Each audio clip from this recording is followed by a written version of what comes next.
Alrighty, so this is going to be a fun evening. I'm speaking for the Bay Area Herpetological Society. Brought some of the crew here with me. We're going to chat a little bit about them, talk about introducing people to reptiles. It's going to be a fun night.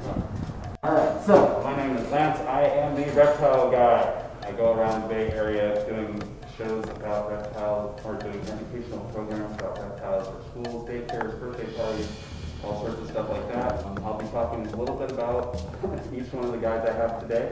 I'm gonna just kind of get started. It's all very kind of impromptu, much like most of my programs.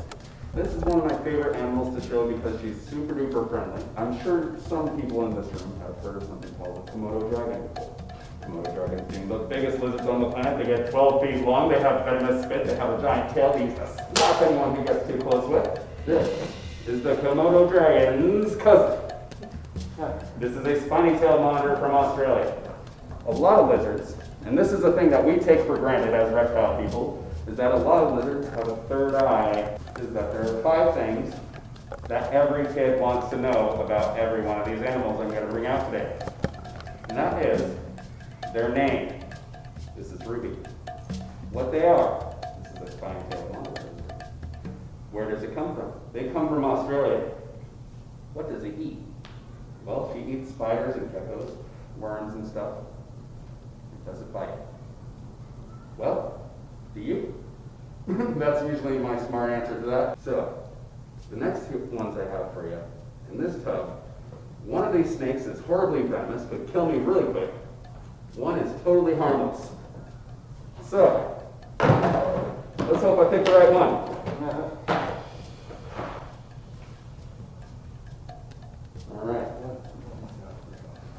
Alright, so is it the one in my left hand or my right? Well, if you picked left, you are right, because I would never be dumb enough to hold a real venomous snake. This one is fake. This is a fake snake. Snakes don't actually want to use their venom on humans.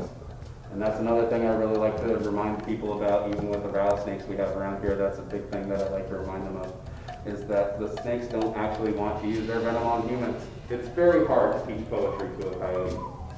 And when you try to teach them, red and yellow, kill a fellow, red and black, friend a jack, or venom black, I don't know who your friends are. Red and yellow, kill a fellow, or red and black, venom black. They don't listen to you. These bright colors are kind of a warning sign, not just predators, but to anyone who might want to mess around with something like a coral snake. This is Pixel. Now, Pixel is my ball python, or one of my ball pythons. She is an orange, green, yellow belly for you ball python aficionados out there. But she is one of the most important snakes in my programs because ball pythons are, of course, one of the most popular pet snakes in the world. And it's very important to me that I teach kids just what a responsibility they can really be. For instance, this isn't full grown.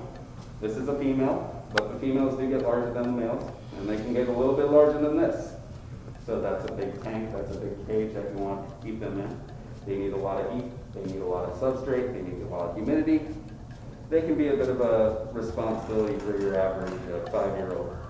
Most of the time when a parent comes up to me after a program and asks, well, I want to get my kid a reptile of some sort, I say bearded dragon, before they even finish the sentence. Bearded dragon, bearded dragon, bearded dragon. This is Gunther. Gunther is my blue tegu. Tegus, of course, come from South America. They come from the Amazon basin, from Colombia down into Argentina, really hot tropical areas like that. These guys are a big responsibility for a lot of people. And not a lot of people will actually do all their research before bringing them home. You can actually make these guys into a heck of a pet, but it takes a lot of work to get there. And that's one of the things that I like to make sure that everyone that I speak to gets in their heads, is that this guy, as cool as he is a lot of work. And he's not exactly the pet for you if you're not willing to get slapped in the face. This is my buddy Noodles. Noodles is a reticulated python. Reticulated pythons are the longest species of snake in the world. The definition of big really depends on what your definition is. The green anaconda is the heaviest snake in the world, but the longest snake in the world was the reticulated python. He is about 13 feet long and about 35 pounds right now. But the record for one of these was about 24 feet long and about 250 pounds. And that is another thing that I also like to mention about these reticulated pythons. is that they only start out about a foot long. This guy is actually a rescue.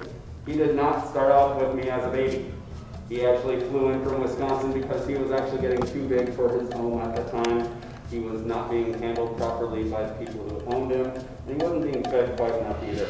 So he had to take a trip down to California.